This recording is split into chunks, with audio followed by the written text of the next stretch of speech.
കാലം തേടുന്ന Islah KNM Markaz ദഅവ കേരളത്തിൻ്റെ അകത്തും പുറത്തുമായി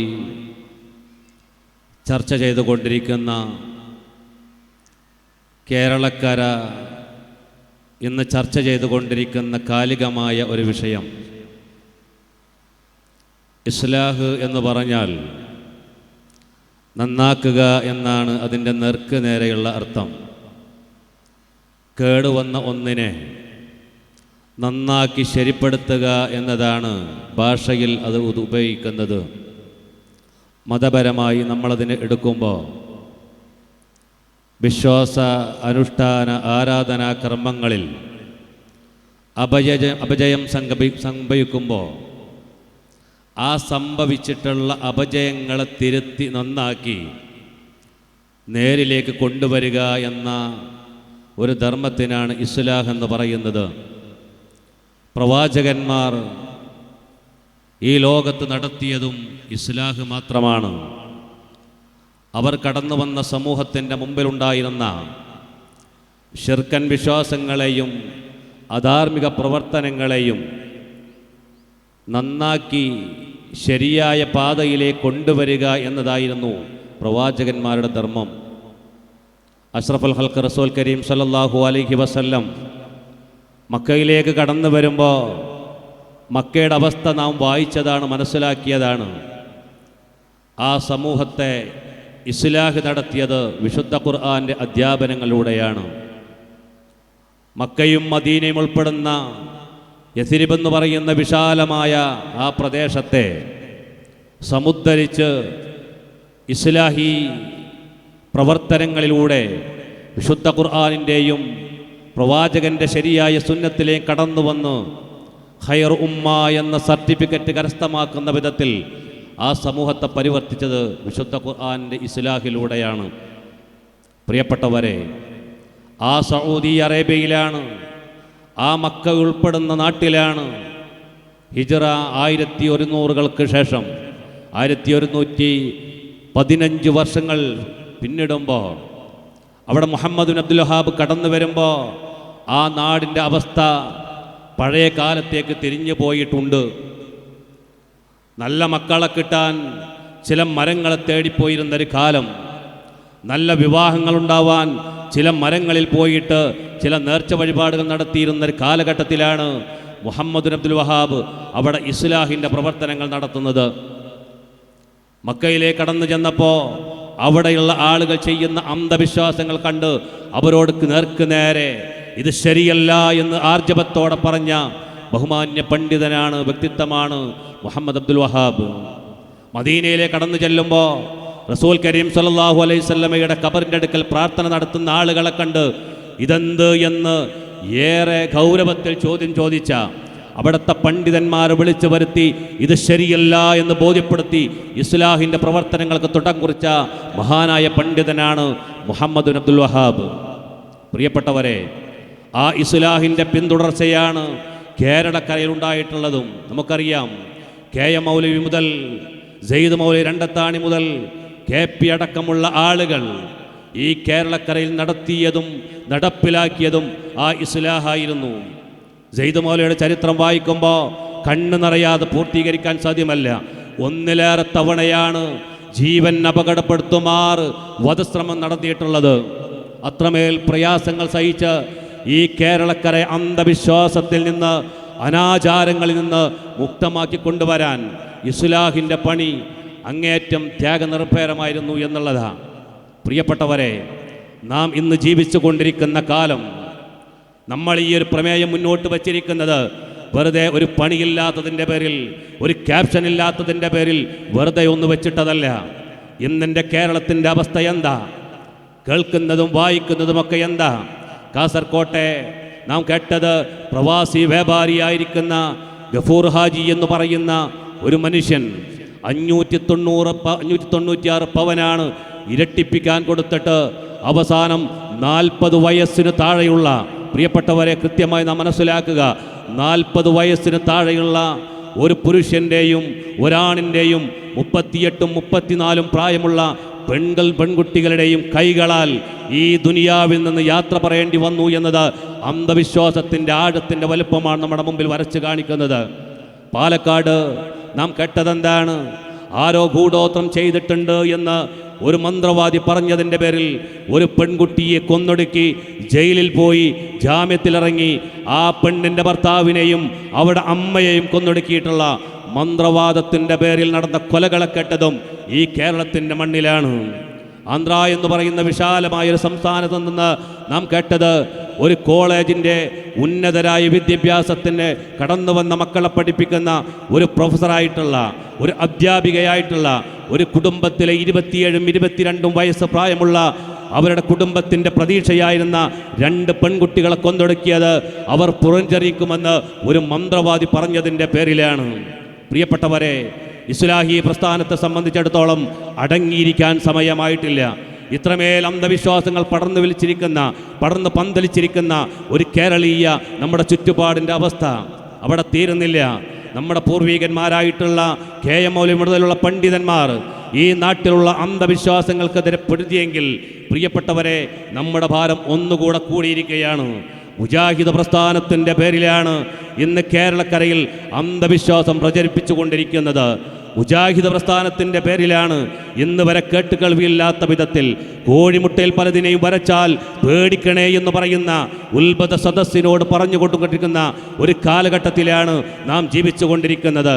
നമ്മുടെ ശരീരത്തിലേക്ക് നാം അറിയാതെ ജിന്ന് കടന്നുകൂടുമെന്ന് ലോകത്തിൻ്റെ മുമ്പിൽ സോഷ്യൽ മീഡിയയുടെ അല്ല, ജൽബുദ്ധ സദസ്സിൻ്റെ മുമ്പിൽ പ്രസംഗിക്കുന്ന പ്രസംഗകരെയാണ് നാം കേട്ടുകൊണ്ടിരിക്കുന്നത്. വിശുദ്ധ ഖുർആനിൻ്റെ ആയത്തുകളെ കൃത്യമായി ഓതിയിട്ട് ഇങ്ങനെയൊക്കെ സംഭവിക്കുമെന്ന് ഇല്ലാത്ത അർത്ഥം വെച്ചുകൊണ്ട് ആശയം നടത്തിക്കൊണ്ടിരിക്കുന്ന ഒരു സമൂഹത്തിൻ്റെ മുമ്പിലാണ് നാം എഴുന്നേറ്റ് നിൽക്കുന്നത്. പ്രിയപ്പെട്ടവരെ, അന്ധവിശ്വാസങ്ങൾക്ക് വെള്ളവും വളവും വെച്ചു കൊടുക്കുന്ന പണിയാണ് ഇന്ന് മുജാഹിദ് പ്രസ്ഥാനത്തിൻ്റെ പേരിൽ പോലും നടന്നുകൊണ്ടിരിക്കുന്നത്. ഇവിടെ കൃത്യമായി വിശുദ്ധ ഇസ്ലാമിനെ പഠിപ്പിക്കുക എന്ന ഒരു വലിയ ബാധ്യതയാണ് നമ്മുടെ മുമ്പിലുള്ളത്. എന്താണ് പ്രിയപ്പെട്ടവരെ ചെയ്യേണ്ടത്? ആദ്യമായി നാം മനസ്സിലാക്കേണ്ടത്, നാം ഇസ്ലാമിലേക്ക് കടന്നു വരുമ്പോൾ, ഒരാൾ മുസ്ലിം ആകുമ്പോൾ ആദ്യമായും പ്രധാനമായും പറയുന്നൊരു വാചകമുണ്ട്, ഷഹാദത്ത് കലിമയാണ്. ആ ഷഹാദത്തിനെ ഞാനും നിങ്ങൾ കൃത്യമായി അറിയേണ്ടതുണ്ട്. നമ്മളെല്ലാം അതങ്ങനെ പറഞ്ഞു പോവലാണ്. ബാങ്കിൽ കേൾക്കുന്നു, ബാങ്കിന് ശേഷമുള്ള വുളുവിന് ശേഷമുള്ള പ്രാർത്ഥനയിൽ പറയുന്നു, നമസ്കാരത്തിൽ പ്രഖ്യാപിക്കുന്നു. ഒരു ദിവസം എത്ര തവണയാണ് ഞാൻ നിങ്ങൾ ഷഹാദത്ത് കലിമ ഉച്ചരിച്ചു കൊണ്ടിരിക്കുന്നത്? നമ്മുടെ ജീവിതത്തിൽ ഒരു പരിവർത്തനമുണ്ടോ? പ്രിയപ്പെട്ടവരെ, പണ്ഡിതന്മാർ എഴുതി വച്ചിരിക്കുന്നത് ഷഹാദത്തിനെ കേവലം നാവുകൊണ്ട് പറയാനുള്ള ഒന്നല്ല. ഒരാൾ ഇസ്ലാമിലേക്ക് കടന്നു വരുമ്പോൾ ആദ്യമായി പ്രഖ്യാപിക്കുന്ന പ്രഖ്യാപനത്തെ ശരിയായി അറിഞ്ഞ് ബോധ്യപ്പെടണമെന്നുള്ളതാണ്. 8 കാര്യങ്ങളാണ് ഷഹാദത്തുമായി അവൻ അറിയേണ്ടത് എന്ന. 1, ആ പറയുന്ന വാചകത്തെക്കുറിച്ച് അവൻ അറിവുണ്ടാവണം. ആ പറയുന്നതിനെക്കുറിച്ച് ദൃഢമായി വിശ്വസിക്കണം. ആ പറയുന്നതിനെ ജീവിതത്തിൽ ഉൾക്കൊള്ളണം. അതിന് കീഴ്പ്പെട്ടുകൊണ്ട് ജീവിക്കണം. ആ പറയുന്നത് സത്യസന്ധമായി ജീവിതത്തിൽ പുലർത്തണം. ആ പറയുന്നതിനോട് ഇഖ്ലാസ് കാണിക്കണം, ആത്മാർത്ഥത ഉണ്ടാവണം. അതിനോട് ഒടുങ്ങാത്ത അടങ്ങാത്ത സ്നേഹമുണ്ടാവണം. ഏതിനോട്? ലാ ഇലാഹ ഇല്ലല്ലാ എന്ന വാചകത്തോട്, അശ്ഹദു അല്ലാ ഇലാഹ ഇല്ല എന്ന വാചകത്തോട് അടങ്ങാത്ത ഒടുങ്ങാത്ത സ്നേഹം വേണം. പ്രിയപ്പെട്ടവരെ, ബിലാൽ ബിൻ റവാഹ് കാണിച്ച സ്നേഹം അതാണ്. മണലാരുണ്യത്തിലൂടെ വലിച്ചു കൊണ്ടുപോകുമ്പോൾ യാസർ കുടുംബം സഹിച്ചത് ആ സ്നേഹമാണ്. ഇരുമ്പിൻ്റെ ദണ്ടുകൾ പഴുപ്പിച്ച് ശരീരത്തിലേക്ക് ആഞ്ഞുതറച്ചപ്പോൾ അവരെല്ലാം ഇത്തിരി പോലും വെള്ളം ചേർക്കാതെ ഉജ്ജ്വലമായി പ്രഖ്യാപിച്ച ഷഹാദത്തിൻ്റെ വചനങ്ങൾ അധികാരം കാണുമ്പോൾ, പണം കാണുമ്പോൾ, സ്ഥാനമാനങ്ങൾ കാണുമ്പോൾ വലിച്ചെറിയാനുള്ളതല്ല. പ്രിയപ്പെട്ടവരെ, ആരുടെ മുമ്പിലും നെഞ്ചുറപ്പോടെ ആദർശത്തിൻ്റെ ബലത്തോടെ പറയേണ്ടതാണ് ലാ ഇലാഹ ഇല്ലല്ലാ എന്നത്. അശ്ഹദു അല്ലാ ഇലാഹ ഇല്ലല്ലാ എന്നത് എങ്ങനെ പറയണം? വെറുതെ ഉരുവിടാനുള്ളതല്ല, കൃത്യമായി മനസ്സിൽ ഉൾക്കൊണ്ട് പറയണം. ഞാൻ ഓതി വെച്ച ആയ 2-ാമത്തെ അധ്യായം സൂറ ബഖറയിലെ 23-ാമത്തെ ആയത്ത് നമുക്കെല്ലാം പരിചിതമാണ്. നേരത്തെ ഇവിടെ കഴിഞ്ഞു പോയിട്ടുള്ള ഡോക്ടർ മുബഷിർ പാൽ സാറിൻ്റെ ക്ലാസ് നമ്മൾ കേട്ടതാണ്, സശബ്ദം വീക്ഷിച്ചതാണ്. ഒരു മനുഷ്യൻ്റെ സൃഷ്ടിപ്പ് 2-ാം അധ്യായം സൂറ ബഖറയിലെ 21-ാമത്തെ ആയത്തിൽ അല്ലാഹ് പറഞ്ഞതെന്താ? യാ അയ്യുഹന്നാസ് ഉഅ്ബുദൂ റബ്ബകുമുല്ലദീ ഖലഖകും വല്ലദീ വല്ലദീന മിൻ ഖബലിക്കും, ജനങ്ങളെ എന്നാണ്, മാലോകരം മുഴുവൻ വിളിച്ചിട്ടാണ് അള്ളാഹു അഭിസംബോധന ചെയ്തത്. നിങ്ങളെ സൃഷ്ടിച്ച റബ്ബിനെ എന്നാണ്. ആ സൃഷ്ടിപ്പാണ് നേരത്തെ നമ്മൾ കണ്ടത്. എത്ര കൃത്യമാണ് പ്രിയപ്പെട്ടവരെ, എത്ര വ്യക്തമാണ്. ഒരു മനുഷ്യനും പങ്കില്ലാത്ത, ഒരാൾക്കും അതിൽ സാന്നിധ്യം അറിയിക്കാനില്ലാത്ത, ഇവിടുത്തെ ഗൈനക്കോളജിക്കോ വൈദ്യശാസ്ത്രത്തിനോ പങ്ക് പറയാനില്ലാത്ത അത്രമേൽ കൃത്യവും വ്യക്തവുമായി നമ്മളെ സൃഷ്ടിച്ച ആ റബ്ബിനെ ആരാധിക്കുക. അതാണ് ഷഹാദത്ത് കലിമ എന്ന് പറയുന്നത്. ആ കലിമ ഉച്ചരിച്ച് ആ റബ്ബിനെ ബോധ്യപ്പെട്ടുകൊണ്ട് ജീവിക്കുമ്പോൾ ശരിയായ ഇസ്ലാഹ് നടത്താൻ കഴിയും. അവൻ ശരിയായ ഇസ്ലാഹിലൂടെ സഞ്ചരിക്കാൻ കഴിയും. അതിൽ നിന്ന് തെറ്റിപ്പോകുമ്പോൾ അവൻ്റെ ജീവിതത്തിൽ വ്യതിയാനങ്ങൾ സംഭവിക്കും. അവൻ്റെ ജീവിതത്തിൽ ശിർക്ക്പരമായ വിശ്വാസങ്ങൾ കടന്നു വരും. അന്ധവിശ്വാസങ്ങൾ സ്ഥാനം പിടിക്കും. വിശുദ്ധ ഖുർആൻ 2-ാം അധ്യായം സൂറ ഹജ്ജിലൂടെ നമ്മെ പഠിപ്പിക്കുന്നത് ദാലിക ബിഅന്നല്ലാഹു ഹുവൽ ഹഖ്, അറിയണേ നിങ്ങൾ ആ റബ്ബ് അവനാണ് യാഥാർത്ഥ്യമുള്ളവൻ.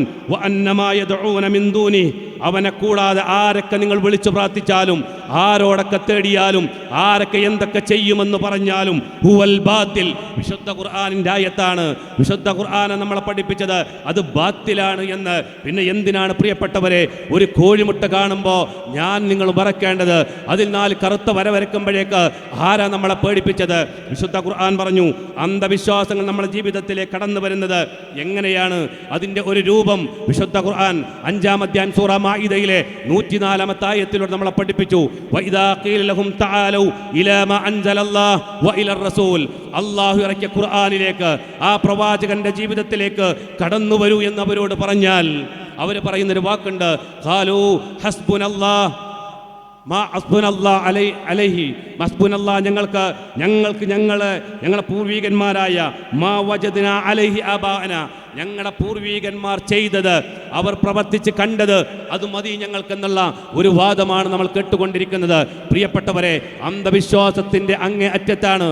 തിരൂരിനടുത്ത് നമ്മൾ കണ്ടതെന്താ? തിരൂരിനടുത്ത് ഈ അടുത്ത് നേർച്ചയിൽ ഒരു ആനയെടുത്തൊരു മനുഷ്യൻ ഇങ്ങനെ കറക്കുന്ന കണ്ടത് ഒരു ആരാധനപരമായി അവർ വിശ്വസിക്കുന്ന മേഖലയിലാണ്.